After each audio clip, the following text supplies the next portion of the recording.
परमेश्वर पिता और पुत्र और पवित्र आत्मा के नाम से आप सबों को अनुग्रह और शांति जनाता हूं। परमेश्वर के प्रिय लोगों, एक बार फिर से परमेश्वर को आज धन्यवाद दूंगा, इसलिए कि अपने वचन के द्वारा आप सबों को बातें करने के लिए मुझे फिर से प्रेरणा दिया है। तो आइए हम परमेश्वर के वचन सुनेंगे, और वह वचन है यूहन्ना रचित सुसमाचार 3 अध्याय 35वां वचन, और वह ऐसा लिखा है, ध्यान से सुनिए। पिता पुत्र से प्रेम रखता है और उसने सब वस्तुएं उसके हाथ में दे दी है। सबके बोले आमीन। परमेश्वर के प्रिय लोगों, आपको बीते दिनों में बातें कर रहा था कि आप परमेश्वर के संतान हैं। जितनों ने यीशु मसीह को उद्धारकर्ता के रूप में विश्वास किया, जितनों ने यीशु मसीह को उद्धारकर्ता के रूप में ग्रहण किया, वे सब परमेश्वर के संतान हैं। जितने लोग पवित्र आत्मा के चलाए चलते हैं, वे सब परमेश्वर के संतान हैं। इन बातों को बीते दिनों में आपको बताया था प्रियो, और उन्हीं वचन के दूसरे पहलू को मैं आपको प्रकाशन दूंगा, और वह है कि परमेश्वर के संतान होने के नाते आपका क्या अधिकार है, आपका क्या सामर्थ्य है। यीशु मसीह कहते हैं मत्ती रचित सुसमाचार 28 अध्याय के 18 वचन में, स्वर्ग और पृथ्वी का सारा अधिकार मुझे दिया गया है। यीशु मसीह परमेश्वर के संतान है। यीशु मसीह परमेश्वर के संतान होने के नाते, परमेश्वर अपने पुत्र होने के नाते यीशु मसीह को स्वर्ग और पृथ्वी का अधिकार दिया है। वही यीशु मसीह अपने चेलों को, पतरस को कहते हैं मत्ती रचित सुसमाचार 16 अध्याय के 19 वचन में कि मैं तुम्हें स्वर्ग और पृथ्वी का कुंजी देता हूं। ध्यान से सुनिए, मैं तुम्हें स्वर्ग और पृथ्वी का कुंजी देता हूं। मत्ती रचित सुसमाचार 18 अध्याय के 18 वचन में लिखा है, जो कुछ तुम पृथ्वी पर बांधोगे वह स्वर्ग में बंधेगा, जो कुछ तुम पृथ्वी पर खोलोगे वह स्वर्ग में खुलेगा। प्रियो, ये कुंजी जो है वह परमेश्वर का सामर्थ्य है। वह कुंजी जो है परमेश्वर का अधिकार जो आपको दिया गया है, उसके संतान होने के नाते, उसके पुत्र होने के नाते। प्रियो, आपको बताना चाहता हूं, ये पहला यूहन्ना उसका 5 अध्याय का 4 वचन लिखा है, जो परमेश्वर से उत्पन्न हुए हैं वे सब जय प्राप्त करते हैं। आपको बताना चाहता हूं, जो परमेश्वर से उत्पन्न हुए हैं वह जय प्राप्त करते हैं। किससे जय प्राप्त करना है?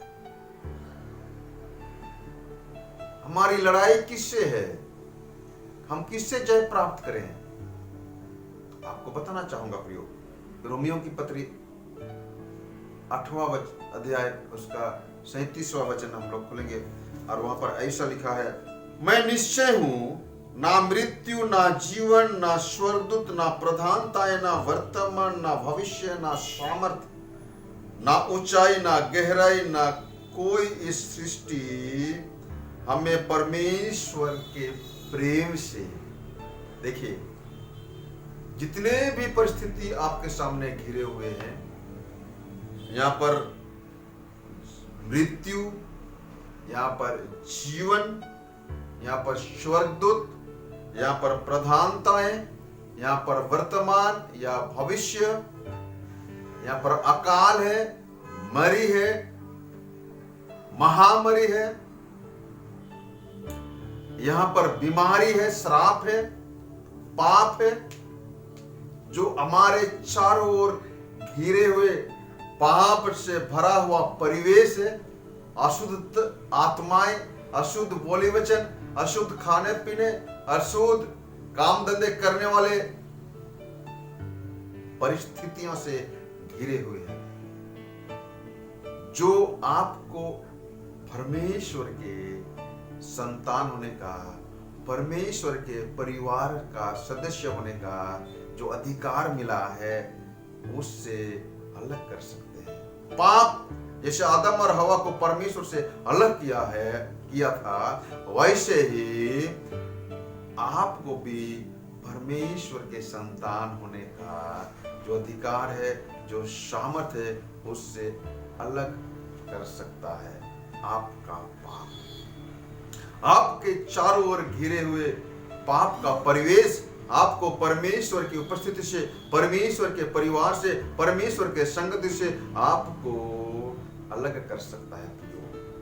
लेकिन परमेश्वर का वचन के द्वारा परमेश्वर का पुत्र होने का जो अधिकार है, जो सामर्थ्य है, उसको आपको और मुझको जानना बहुत जरूरी है। परमेश्वर के संतान होने के नाते जो अधिकार आपको मिला है, जो सामर्थ आपको मिला है, कुंजी जो होती है सामर्थ को दर्शाता है, कुंजी जो होती है अधिकार को दर्शाता है। आप चाहो तो खोल सकते हो, आप चाहो तो बंद कर सकते हो। प्रियो, आपको आपके अधिकार और आपके सामर्थ को जानना पड़ेगा। आपको मालूम है परमेश्वर ने जो कहा वो हो गया। आकाश बनो कहा तो बन गया, समुद्र बनो कहा तो बन गया, पृथ्वी के सारे जल एक तरफ इकट्ठा हो जाओ बोला तो एक तरफ इकट्ठा होकर समुद्र की तरफ समुद्र बन गया। आकाश की पंछियां बन जाओ, बन गया। तारे, चांद, सूरज बन जाओ कहा तो बन गया। जितने भी सृष्टि हम लोग इस संसार में देखते हैं, सारे सृष्टि का रचना उनके मुंह से निकले हुए शब्द के द्वारा किया गया। वैसी सामर्थ्य के साथ यीशु मसीह भी संसार में जो जो कहा हो गया। अंधे को कहा देखने लगो तो देखने लगे, लंगड़े को कहा चलने लगो तो चलने लगे, मुर्दों को कहा उठ खड़े हो तो जी उठे, दुष्टात्मा भागे, मिर्गी चंगे किए गए, कोढ़ रोग शुद्ध किए गए। प्रियो, उनके वचन में सामर्थ। आंधी और तूफान रुक गया। प्रियो, आपको मैं बताना चाहता हूं, परमेश्वर के संतान होने के बावजूद भी यीशु मसीह इस पाप भरी संसार में आए और एक आदर्श दे गए ताकि हम दुख उठाकर ये संसार में जैसे वो जीवन बिताए, हम भी उनके पद चिन्हों पर चले। पहला पतरस उसका दूसरा अध्याय का 21 वचन लिखा है, यीशु मसीह भी दुख उठाकर तुम्हारे सामने एक आदर्श दे दिया ताकि तुम भी उसके पद चिन्हों पर चलो। मैं आपको बताना चाहता हूं, जैसे उसने हर परिस्थिति से जय प्राप्त किया, बीमारी से, गरीबी से, शैतान से, आंधी से, तूफान से, मृत्यु से भी जय प्राप्त किया, क्योंकि वह परमेश्वर का संतान, वह स्वयं परमेश्वर है और परमेश्वर के संतान होने के नाते अपना अधिकार और सामर्थ्य को बेहतर जानता था। आपको भी जानना पड़ेगा परमेश्वर ने आपको क्या अधिकार दिया है, क्या सामर्थ्य है। आप हारने वालों में से नहीं है, आप जयवंत से भी बढ़कर जो हमारा परमेश्वर है, उस परमेश्वर के संतान है। सो आइए हम परमेश्वर के वचन के द्वारा अधिक से अधिक मात्रा में परमेश्वर की सामर्थ को, परमेश्वर के अधिकार को जाने और अपने आप को पहचाने और परमेश्वर के द्वारा दिया गया पूंजी को यानी कि अधिकार और सामर्थ को इस्तेमाल करते हुए जयवंत जीवन जिए। परमेश्वर आप सबको इस वचन के द्वारा बहुत आशीष। आइए हम लोग आप सबके प्रार्थना करेंगे। आमीन। परमेश्वर पिता, तेरे शरण में आते हैं और एक बार फिर से तेरे लोग जो इस संदेश को सुन रहे हैं, वीडियो के द्वारा, यूट्यूब के द्वारा, फेसबुक के द्वारा, व्हाट्सएप के द्वारा, मैं सारे श्रोताओं को तेरे शरण में लाता हूं प्रभु जी। उनके जीवन में किसी भी प्रकार की परिस्थिति क्यों ना हो, हम जयवंत से भी बढ़कर जो परमेश्वर है, उस परमेश्वर की संतान है। उस परमेश्वर ने जो अधिकार दिया, उस अधिकार और सामर्थ्य को पहचानते हुए हम भी जयवंत जीवन जिए। इसलिए प्रभु जी, पवित्र आत्मा का छाप, पवित्र आत्मा का मोहर, पवित्र आत्मा की उपस्थिति हर एक श्रोताओं के जीवन में भर दे। आज हम लोग तंगी से, शराब से, कर्जे से, बीमारी से और हमारे चारों ओर के पाप भरे परिवेश से घिरे हुए पाते हैं। हमें एक जयवंत जीवन जीने के लिए पवित्र आत्मा की उपस्थिति से भर देना पिता, यीशु के नाम से मांगते हैं।